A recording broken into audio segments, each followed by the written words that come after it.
Vamos orar a Deus, pedindo a Deus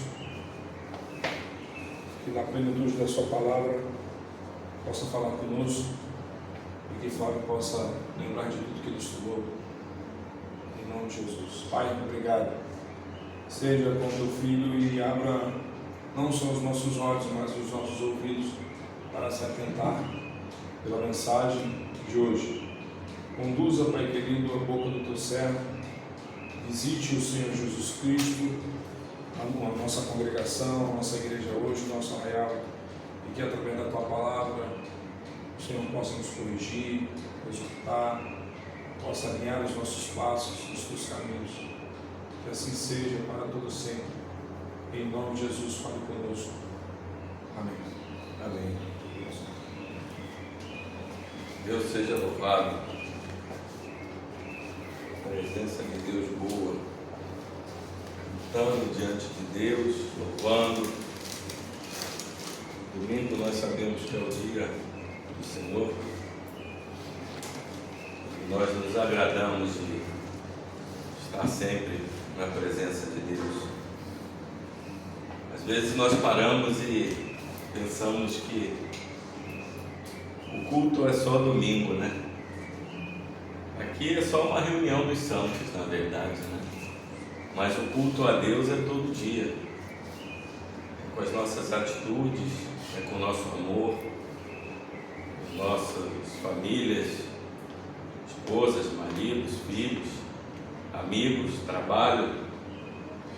Toda a forma que agimos e pensamos durante a semana é um culto a Deus.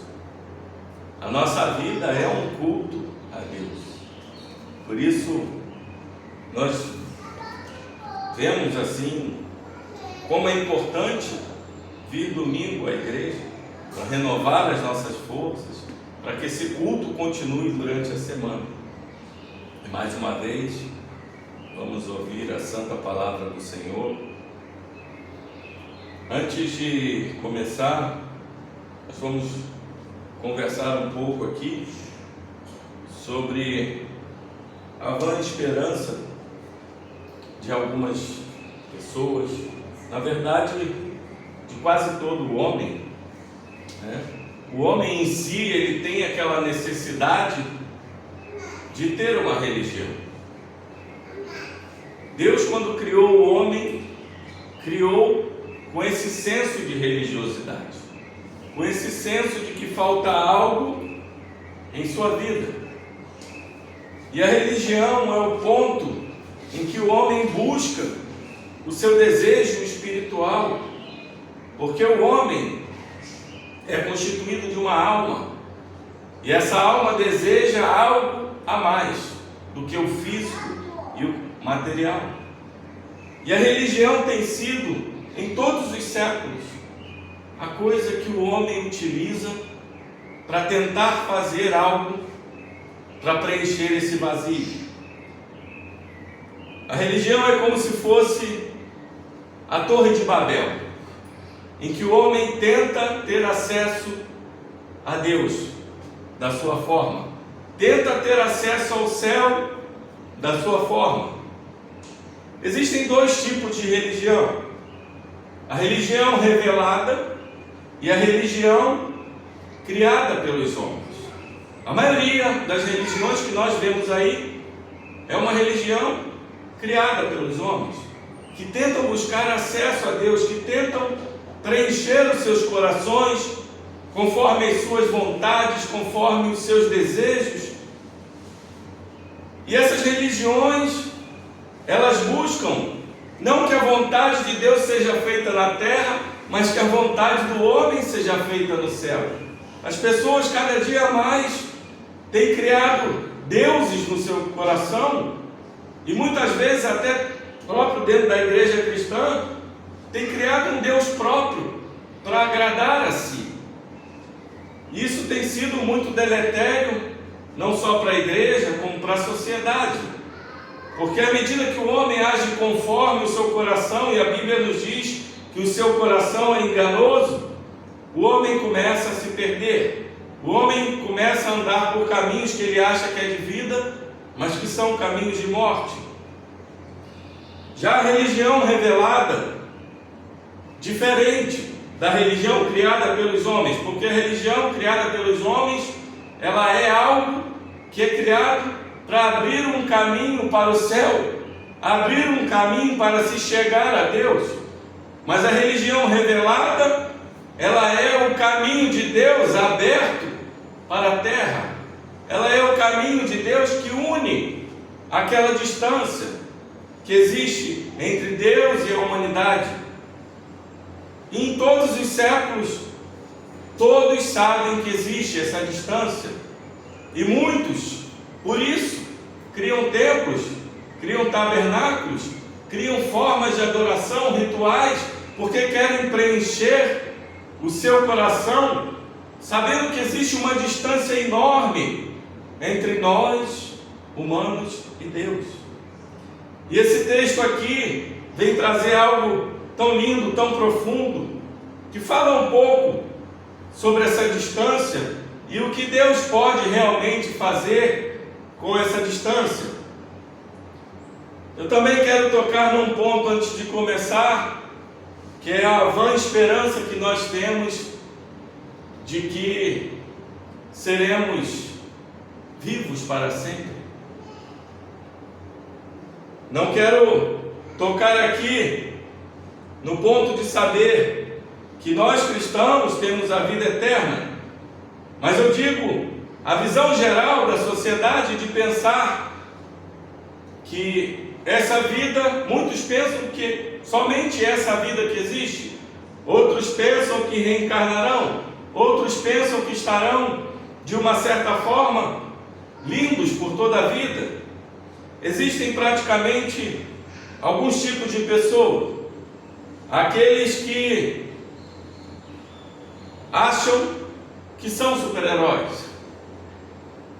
Existem também aqueles tipos que acham que ainda podem ser super-heróis à medida que a idade avança. Existem outros que começam a perceber que não podem ser super-heróis. E existem aqueles que percebem que realmente nunca serão super-heróis. Esses tipos de pessoas ao longo da vida, eles acontecem em nós, porque em determinada fase da vida estamos vívidos, estamos com brilho nos olhos, estamos com energia, estamos fortes, e de repente as nossas forças começam a se esvair, a nossa pele começa a se enrugar, o brilho nos olhos começa a se perder, aquela força natural que a gente tinha começa também a se esvair, e o nosso coração começa a perceber o quão frágil nós somos. E aquela ideia de que nós poderíamos ser super-heróis, super-homens, super-mulheres, começa a sumir. E esse texto tem muito a nos falar sobre como nós devemos lidar com isso também. Vamos ler o texto hoje, continuando na nossa exposição no Evangelho de Marcos. E hoje o nosso texto está no capítulo 9. Nós vamos ler dos versos 2 ao verso 13.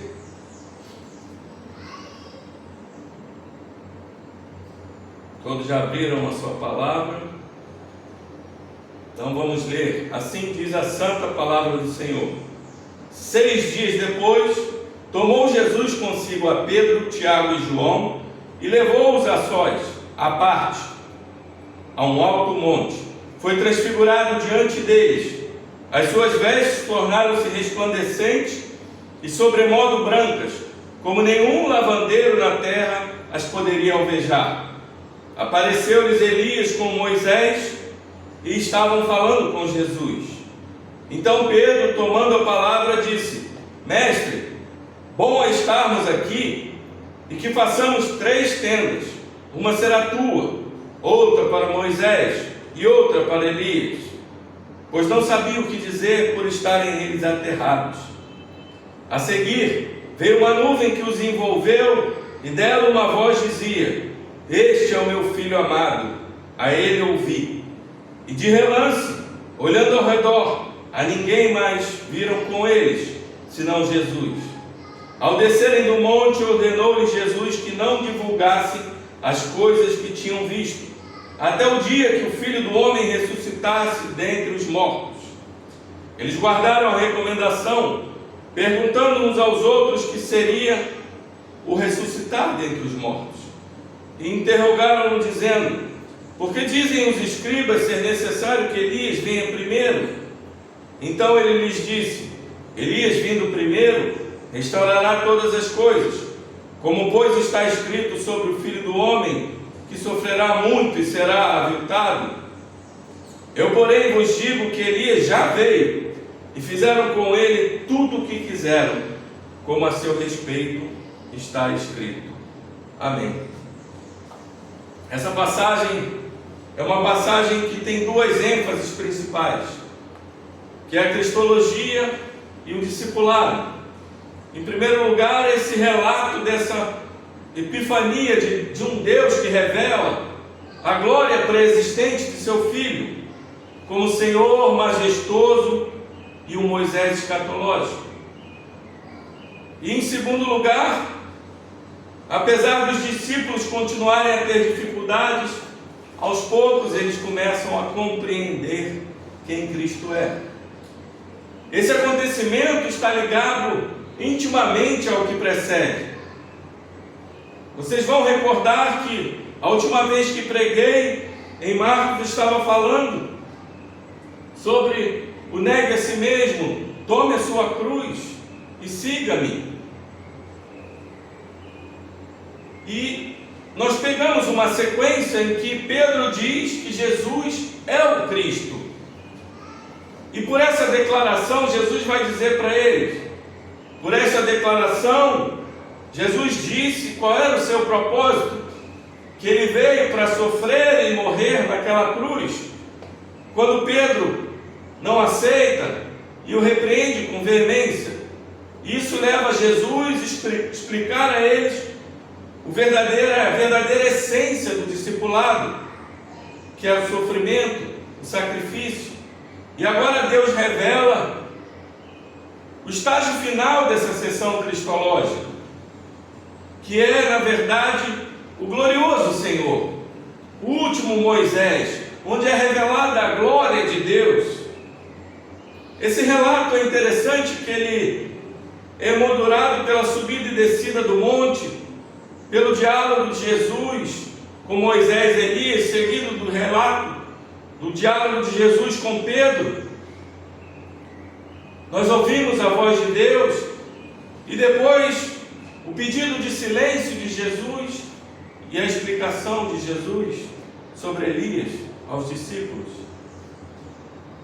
E essa apresentação de Jesus por Marcos começa ali com aquela declaração de Pedro.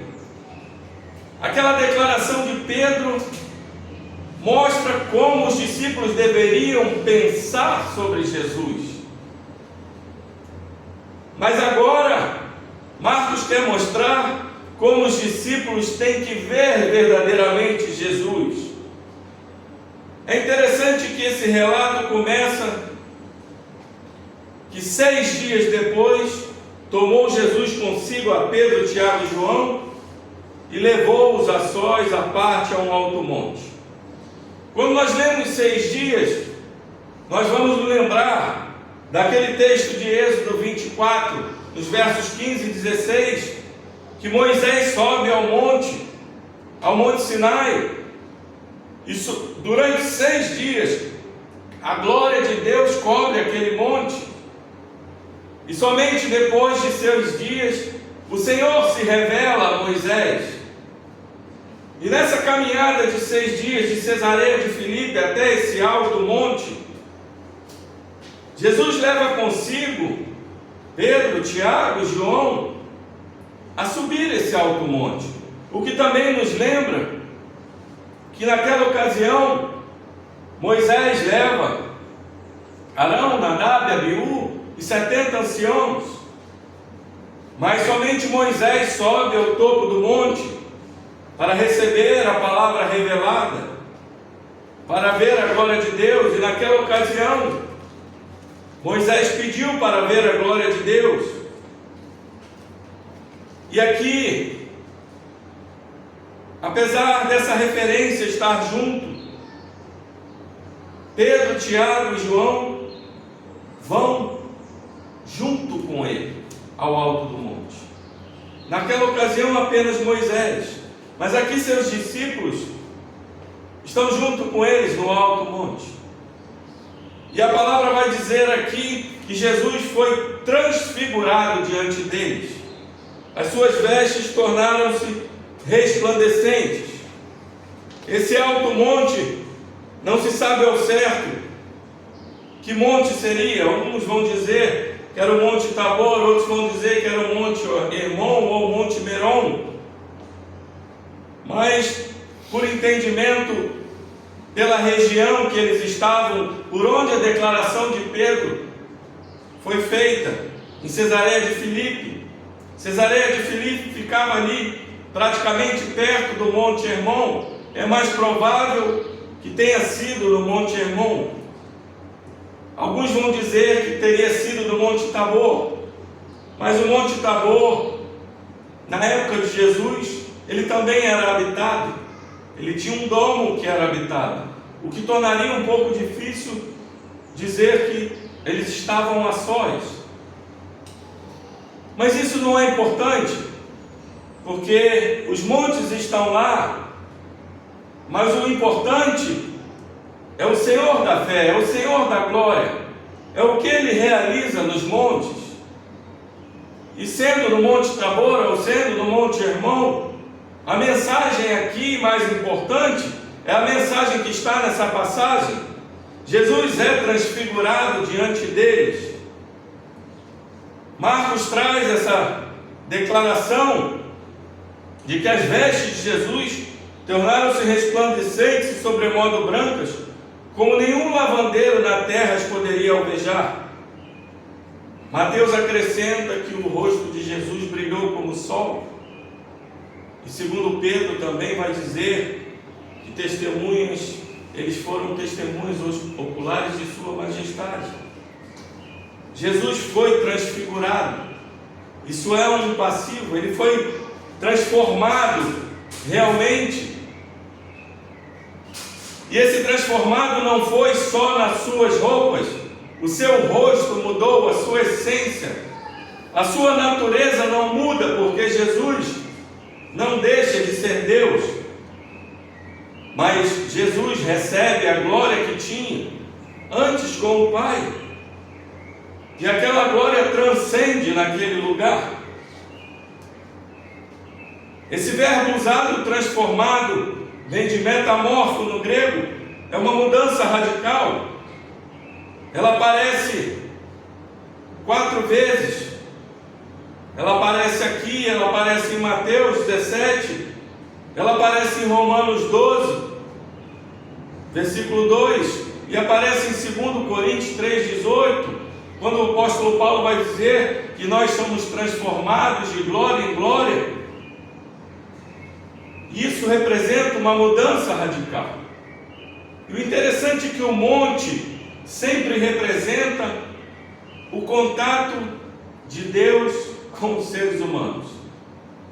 Na maioria das vezes na Bíblia, Jesus, ele ora nos montes. Nos montes Jesus ora. No monte Jesus prega. No monte Jesus realiza milagres. No monte Jesus é tentado. E no monte Jesus chama os discípulos, envia-os em missão e consuma a sua paixão. O monte da transfiguração, cuja proeminência é dita como um alto monte, é um monte da revelação da glória de Deus. E o interessante é que Marcos começa a nos mostrar que nenhum homem poderia abrancar aquelas roupas como os discípulos viram. Existiam naquela época os lavadeiros profissionais, que eles usavam produtos químicos para deixar as roupas brancas em cima de uma base sólida de enxofre ardente, para limpar verdadeiramente.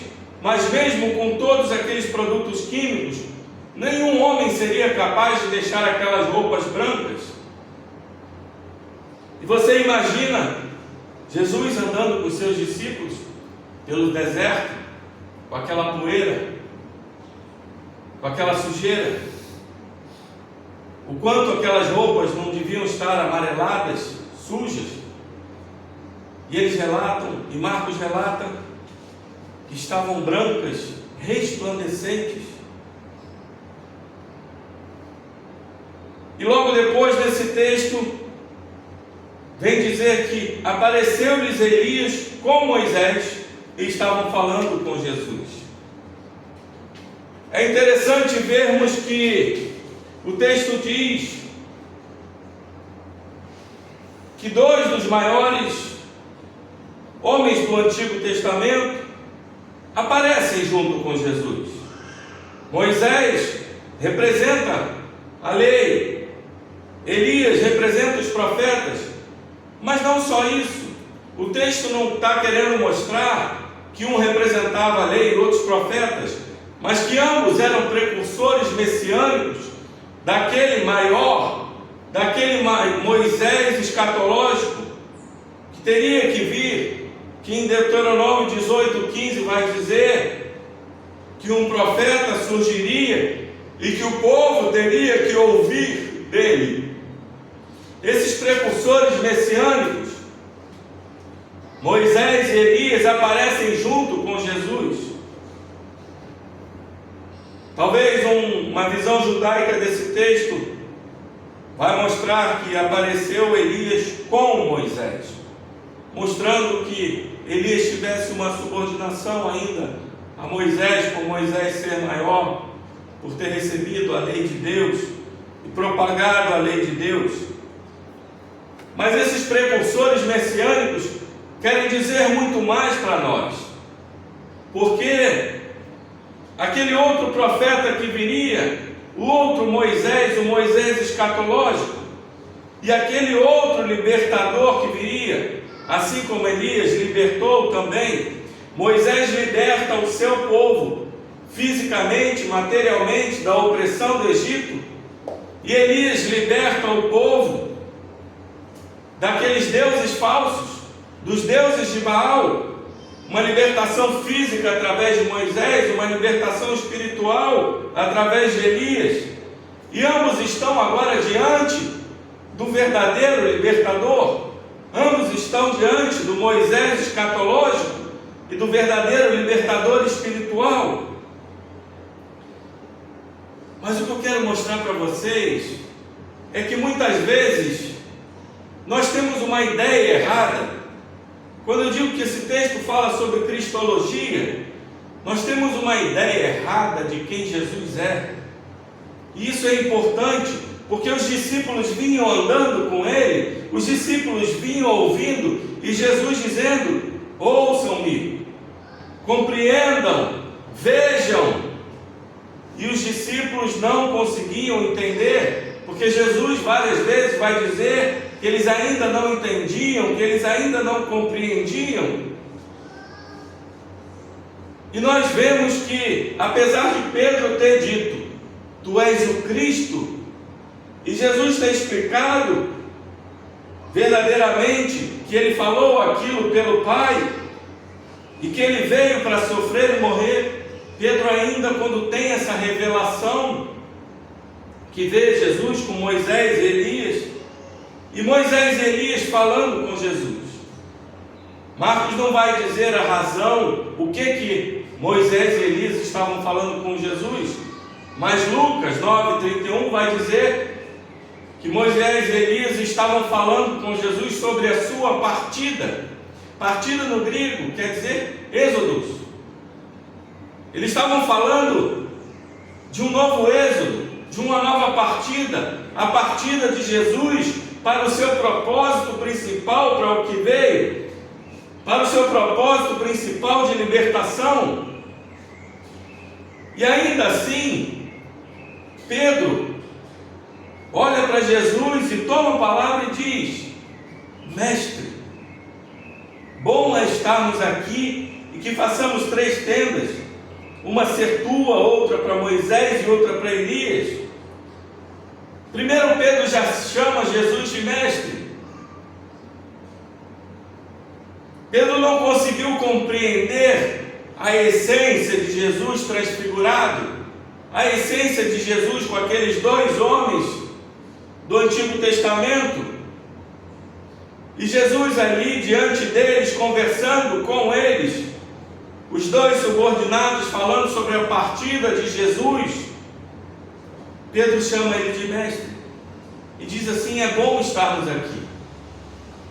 Aqui tem um pouco do que eu falei lá no início, das religiões dos homens.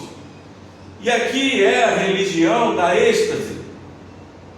Pedro ficou tão extasiado que ele olha para Jesus e não consegue compreender quem é Jesus, porque o seu coração estava cheio das suas vontades, da sua forma de querer ver Deus como Ele é, da sua forma de querer ver Jesus como Ele é.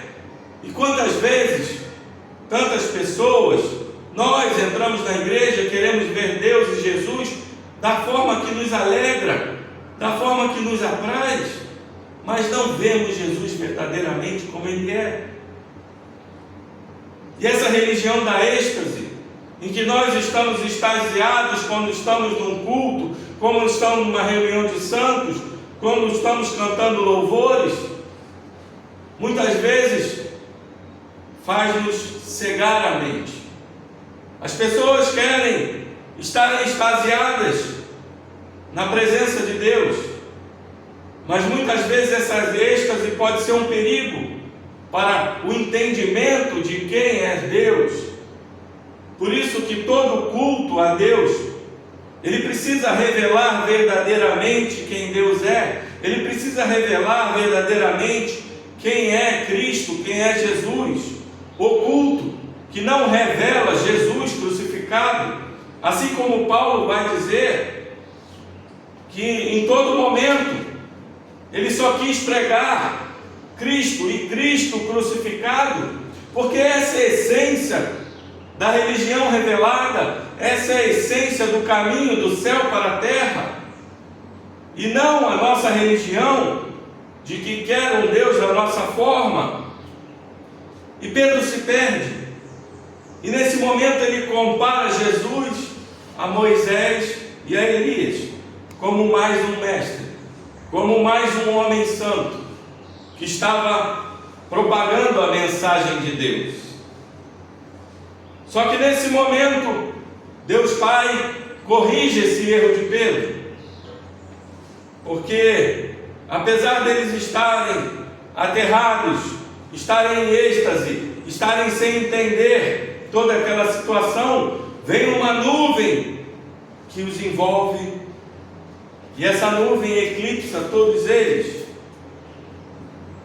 e surge uma voz dessa nuvem, e a voz diz: este é o meu filho amado, a ele ouvi. Diferentemente do batismo, quando o Espírito de Deus desce sobre Jesus como uma pomba, e a voz de Deus Pai diz: tu és o meu filho amado.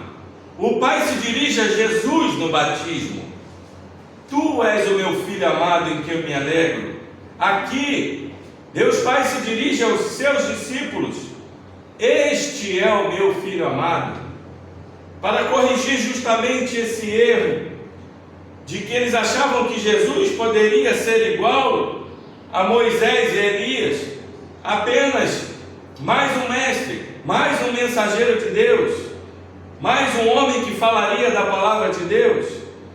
E aqui o Pai corrige e diz: este é o meu filho amado, aquele a quem amo. E essa referência de filho do homem, essa referência vem ali de Salmo 2,7, quando diz: tu és o meu filho, E de Isaías 42:1, quando vai dizer do amor ao servo de Yahvé. E esse amor está estampado aqui nesta declaração, porque é o Filho de Deus, é o servo de Yahvé. E a nuvem envolveu ele, dizendo: este é meu filho, ouça. E por que Deus Pai está dizendo a ele ouvir? Quando nós pegamos aquele texto de Deuteronômio 18:15, lá vai dizer: haverá um profeta que surgirá, ouçam-no. E o mesmo ouçam-no que é dito lá em Deuteronômio, com a mesma raiz, na Bíblia grega, na Septuaginta, é dito aqui, o mesmo ouçam-no, porque aquele profeta de que Moisés falava, é esse profeta que está no monte transfigurado diante deles. E sabe o que é interessante? Que Pedro fala sobre tendas.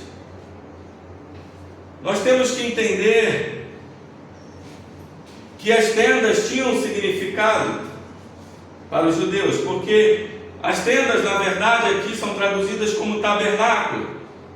Pedro poderia estar lembrando do tabernáculo no deserto, onde Deus habitava com eles, mas também falando das tendas escatológicas de Zacarias 14, em que eles esperariam no deserto pela nova vinda do Senhor, de que eles esperariam em tendas. Mas essa palavra tabernáculo, ela quer dizer muito mais.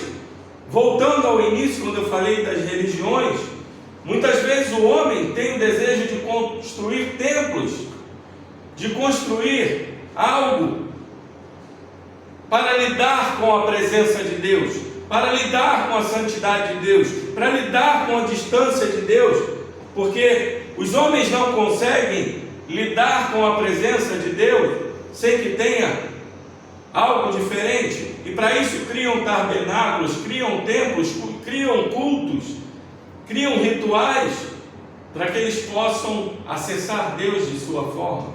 Mas aqui Deus Pai fala a ele ouvir. Por que Deus Pai fala a ele ouvir? Cumprindo a profecia de Deuteronômio 18, o que ele está dizendo para eles: olha, eu já revelei que ele é o Cristo a ti, Pedro. Ele já revelou a vocês a missão dele, que é ir para a cruz e sofrer, e ser rejeitado, e desprezado, e morrer. E ele já revelou a vocês que o discipulado é um discipulado de sofrimento, de desprezo, e muitas vezes até de morte, e de caminho da cruz. E aquela nuvem toma todos eles, e de repente, quando eles estão ali, naquele monte, em êxtase, e Pedro faz essa declaração, quando eles olham, Moisés e Elias já sumiram, e de relance, olhando ao redor, ninguém mais viram com eles, a não ser Jesus. Moisés se foi, Elias se foi, e Jesus permanece. O Moisés escatológico, o Elias de espírito, que veio para libertar o seu povo, ele desce novamente de sua glória, ele abandona a sua glória como um ato de amor, para dizer: eu deixo a minha glória para estar com vocês. E esse é o entendimento profundo que tem nesse texto, de que o verdadeiro Rei da Glória, aquele que a voz de Deus Pai diz: este é o meu Filho amado, a ele ouvi. E aquela glória resplandecente que apareceu diante dos olhos dos discípulos, ele mais uma vez a deixa para caminhar com eles, para caminhar para o seu propósito, para caminhar para a libertação não só do povo de Israel, porque Moisés caminhou para a libertação de um povo para formar uma nova nação, e Jesus caminha para a libertação do seu povo, para formar a sua igreja, e ele caminha com eles. E essa transfiguração, ela tem um propósito grande de mostrar não só verdadeiramente quem Jesus é, mas deles experimentarem a natureza de Jesus. Porque muitas vezes, meus irmãos e irmãs, nós podemos ouvir, nós podemos saber quem Jesus é, nós podemos ler quem Jesus é, mas experimentar quem Jesus é algo diferente. E Jesus, nessa transfiguração, está ali para fortalecer não somente a Ele no seu propósito de caminhar para a morte, de caminhar para a cruz, mas de fortalecer os seus discípulos para o discipulado de sofrimento, de ir também para a cruz com Jesus, de ir também para a morte. E esse Deus de glória nos fortalece muitas vezes, nos dando experiências com Ele, nos dando experiências de sentir a Sua presença, de ser revelado não somente em Sua palavra, mas ser revelado a nós como algo forte. As Suas presenças no culto, as Suas presenças no batismo, as Suas presenças na Santa Ceia, em que Deus realmente desce sobre o seu povo com uma graça especial e nos comunica, dizendo: eu desci da minha glória e estou com vocês, e caminho com vocês, e caminharei com vocês, até a consumação dos séculos, porque eu demonstrei a vocês que eu deixei a minha glória uma vez para encarnar, e na transfiguração também deixo a minha glória para continuar a caminhada com vocês até a cruz, até quando vocês entenderem. E o interessante é que, ao descerem dos montes, Jesus ordena a eles que não divulgassem as coisas que tinham visto. Essa é a ordem do silêncio que nós já vimos 8 vezes em Marcos. Agora é a 9ª vez que Jesus vai falar sobre o silêncio. Mas o interessante é que essa é uma ordem temporária. As outras eram ordens definitivas, mas essa é uma ordem temporária que Jesus diz: até o dia que o Filho do Homem ressuscitasse dentre os mortos. E os discípulos guardam essa recomendação. O guardam aqui é uma palavrinha que realmente eles recebem isso, mas eles não entendem o que seria o ressuscitar dentre os mortos. Não que um judeu daquela época não soubesse o que fosse ressuscitar, porque somente os saduceus eram contra a ressurreição, mas 2 séculos antes de Cristo, quando surgiu a seita dos fariseus, eles criam na ressurreição, eles criam nos anjos. E por crer nessa ressurreição, um judeu pio como Pedro e os outros discípulos poderia entender o que era uma ressurreição dos mortos, mas na cabeça deles devia estar pensando assim: mas se nós vimos Elias, e os escribas dizem que Elias há de vir antes do dia temível do Senhor, deve estar perto a vinda do Senhor, por que estamos falando de sofrimento? Por que estamos falando de morte? E é por isso que eles interrogam Jesus, dizendo: por que dizem os escribas ser necessário que Elias venha primeiro? No coração deles, eles não conseguiam ainda entender por que Jesus, demonstrado ali com Elias, com Moisés, em toda a sua glória, haveria de sofrer e morrer. Por que Jesus deveria caminhar para a sua morte? Então Jesus diz a eles: Elias vindo primeiro restaurará todas as coisas, como pois está escrito sobre o Filho do Homem, que sofrerá muito e será desprezado ou será aviltado. Jesus conecta a vinda de Elias com o sofrimento do Filho do Homem, com o desprezo do Filho do Homem. E ele diz: eu porém vos digo que Elias já veio, e fizeram tudo com ele o que quiseram, como a seu respeito está escrito. Elias veio na pessoa de João Batista. Lucas 1,17, quando o anjo aparece a Zacarias, pai de João Batista, vai dizer que João viria no espírito e no poder de Elias. Apesar de João Batista, em João 1, negar que ele era João Batista porque não havia compreendido sua missão, o anjo vai dizer a Zacarias que ele viria no espírito e no poder de João Batista, de Elias, perdão. E assim é, porque a vinda de Elias, a vinda de João Batista, anuncia a vinda de Jesus, da mesma forma que a morte de João Batista, o sofrimento de João Batista e a consequente morte de João Batista prenuncia o consequente sofrimento e morte do Filho do Homem, de Jesus. E ele veio, João Batista veio, e o sofrimento dele, você vai lembrar lá de 1 Reis, em que Jezabel tenta matar Elias, mas não consegue.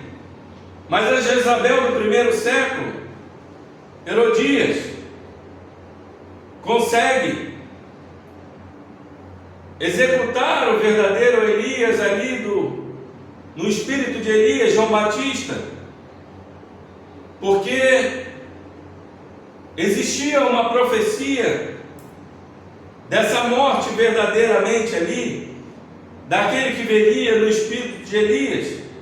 E João Batista veio justamente, morreu para prenunciar a morte do seu Senhor, de Jesus Cristo, o Filho do Homem, o Filho de Deus.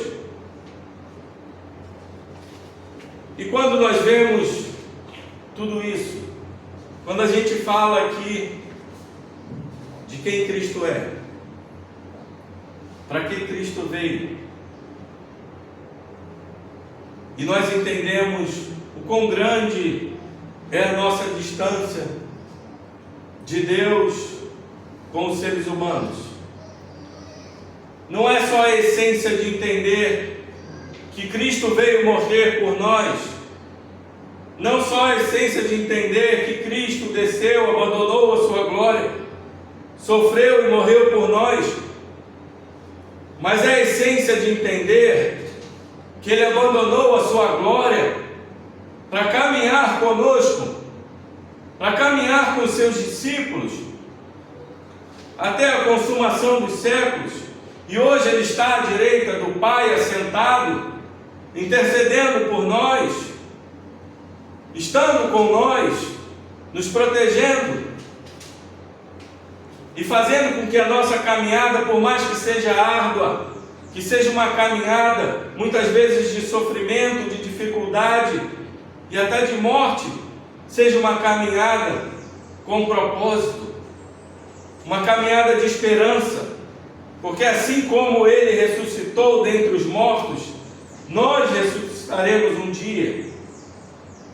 Aquele Moisés escatológico, Moisés era como a luz que refletia, era como a lua que refletia a luz do sol, mas Jesus é o próprio resplendor da glória do Pai, a exata expressão do seu ser. Jesus é a glória encarnada em sua pessoa. Jesus é o tabernáculo que Pedro queria construir. Jesus é o novo templo. Jesus é o novo sacerdote. E é tudo isso. Nós muitas vezes pedimos para ver a glória de Deus, e a glória de Deus está estampada naquele que encarnou e veio morrer por nós. A glória de Deus está estampada naquele que largou a sua glória, caminhou com seus discípulos e caminha até hoje ao nosso lado. É tão interessante que quantas vezes nós em nossas vidas já fomos ajudados por pessoas, já fomos aconselhados, já fomos muitas vezes estimulados. Quando estávamos no fundo do poço e aquela pessoa vem para nos ajudar, e nós nos tornamos pessoas mais fortes, nós nos tornamos pessoas melhores, e nós mudamos a expressão do nosso ser. E agora nós imaginamos que aquele que é o Deus Todo-Poderoso, é o Deus de sua glória, Ele diz para nós: eu estou aqui para ajudar vocês em todas as suas dificuldades. Eu larguei a minha glória. Eu disse para vocês quem eu sou na minha palavra. Eu muitas vezes mostro a vocês a minha natureza quando vocês sentem a minha presença. Mas eu quero dizer muito mais a vocês. Eu quero dizer que por mais que sua vida tenha aflições, eu venci o mundo, eu venci a morte, eu venci o diabo, eu sou o verdadeiro Deus, transfigurado diante de vocês em glória. E eu sou o sacrifício que põe a fim de todos os sacrifícios. Eu sou a verdadeira religião que termina com todas as outras religiões. Eu sou o templo que habita verdadeiramente a presença de Deus. E hoje eu habito no meio do meu povo, o meu povo que caminha junto comigo. Jesus é a exata essência e expressão do ser de Deus. Jesus é o Deus revelado em glória encarnada. É aquele que um dia há de voltar para buscar o seu povo. É aquele que verdadeiramente, quando retornar, haverá de julgar toda obra de injustiça. Julgará a sua igreja primeiro e julgará também o mundo que o rejeita. Mas para aqueles que se colocam diante de Jesus Cristo, diante desse Deus encarnado, e dizes: tu és o meu templo, tu és o meu tabernáculo, tu és a minha religião, tu és o meu Senhor, o Rei da glória, tu és aquele que me fortalece dia após dia, tu és aquele que está comigo na minha caminhada. Eu não sei o que você está passando, meu irmão, minha irmã, mas Cristo está nos céus, sentado à direita de seu Pai, intercedendo por vocês e dizendo: Pai, eu morri por eles. Pai, eles são teus filhos, assim como eu sou. Eu sou o primogênito, mas lá estão os teus filhos.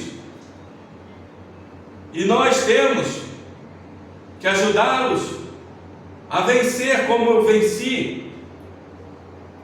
Por mais que a sua vida esteja em dificuldades, por mais que você esteja passando por tudo isso que você está passando, aqui está uma grande revelação de Deus. O Deus que se transfigurou naquele alto monte. O Deus que revelou não só quem Ele é, mas fez os discípulos experimentarem a sua natureza. É o mesmo Deus que existe hoje na nossa igreja. É o mesmo Deus que se revela a nós na palavra, mas que se revela em presença. E ainda assim diz para nós: estarei convosco até a consumação dos séculos. Jesus segura nas nossas mãos. Jesus nos levanta. E quando olhamos para as coisas do alto, quando o nosso foco é a cruz, como nós pregamos aqui, negamos a nós mesmos, tomamos a nossa cruz e seguimos verdadeiramente, não uma religião, mas seguimos a pessoa, o Cristo, a verdade, o verdadeiro Deus, tudo há de ter esperança. E a esperança é de que, quando olhamos para esse texto e sabemos que há um Rei da Glória, um dia nós veremos essa glória estampada diante dos nossos olhos, assim como esses discípulos viram.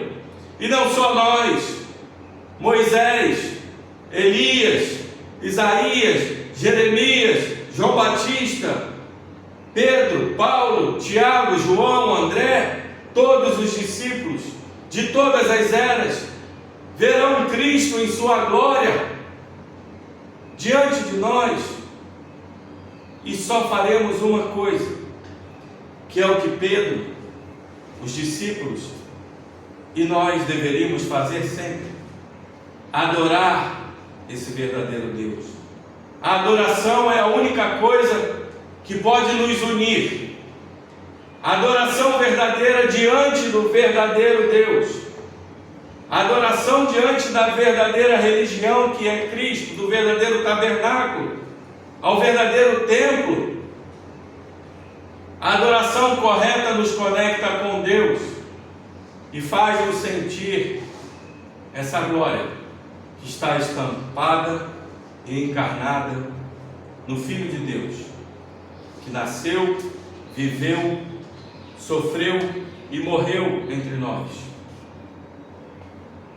Aqueles Moisés e Elias que apareceram no Monte da Transfiguração, o Moisés que libertou fisicamente o povo de Deus, e Elias que libertou espiritualmente o povo de Deus.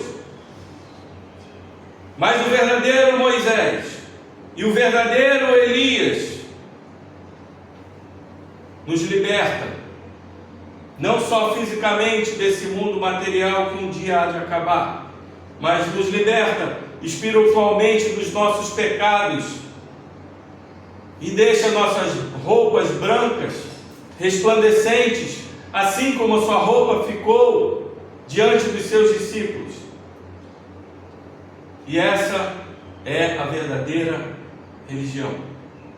É quando adoramos o verdadeiro libertador, o libertador espiritual de nossas vidas, de nossos pecados, que há de libertar-nos um dia desse mundo físico, material, para podermos estar na sua glória junto com Ele, podendo usufruir da Nova Jerusalém junto com Ele, mas principalmente de poder olhar para Ele e dizer: Rei da glória, não somos dignos do Senhor, mas aqui estamos, e hoje entendemos, não só entendemos quem Tu és, mas experimentamos essa glória maravilhosa. Que todos nós possamos não só saber quem Cristo é, mas experimentar dia após dia, culto após culto, reunião após reunião, oração após reunião, oração após oração, o verdadeiro Deus da glória, o Senhor Jesus Cristo. Glória a Deus. Deus seja louvado. Amém e amém. Senhor Deus e Pai, aqui estamos diante do Senhor mais uma vez, para agradecer por Tua santa palavra, para agradecer por quem Tu és, para agradecer por essa graça revelada a nós.